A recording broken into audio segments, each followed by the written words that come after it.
Era in corso un incontro nel centro parrocchiale di Sant'Anna di Piove di Sacco. C'era anche il parroco, don Giorgio De Checchi. Fuori un adolescente continuava a infastidire. Per questo un uomo di 71 anni, un volontario della comunità molto conosciuto, è uscito per dirgli di smetterla. La reazione è stata immediata e ha colto tutti di sorpresa.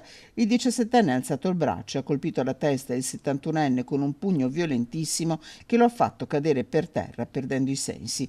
Tutti subito sono usciti e si sono prodigati a soccorrere l'uomo, che è stato trasportato in ambulanza in ospedale a Padova, dove è ricoverato nel reparto di neurologia per un trauma cranico.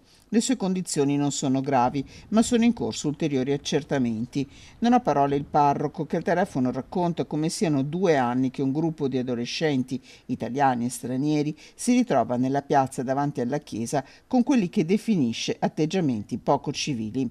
Il 17enne è ben conosciuto, tanto che grazie all'aiuto delle immagini delle telecamere che la polizia locale ha fornito ai carabinieri, il giovanissimo è già stato identificato e un fascicolo è sul tavolo della procura presso il Tribunale dei minori di Venezia. Senza parole è preoccupata anche la sindaca Lucia Pizzo, che conosce bene il volontario e non riesce a darsi ragione di quanto accaduto. Un gesto che interroga tutti. Un gruppo di ragazzi che in quartiere è noto, quello al quale appartiene anche il 17enne, chi lo ha visto crescere non può credere a quanto sia accaduto solo poche ore fa.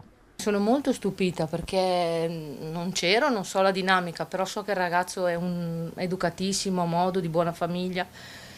Cioè, con noi è sempre stato squisito, mi ha sempre salutato tutti i giorni col sorriso e i genitori sono due persone oneste, corrette, proprio non posso dire niente qua del quartiere, proprio un ragazzino che potrebbe essere mio figlio. Le indagini vanno avanti. Nel frattempo, questa sera nella chiesa di Sant'Anna, la comunità si ritroverà insieme per pregare per la salute del volontario ferito e perché simili episodi non accadano più.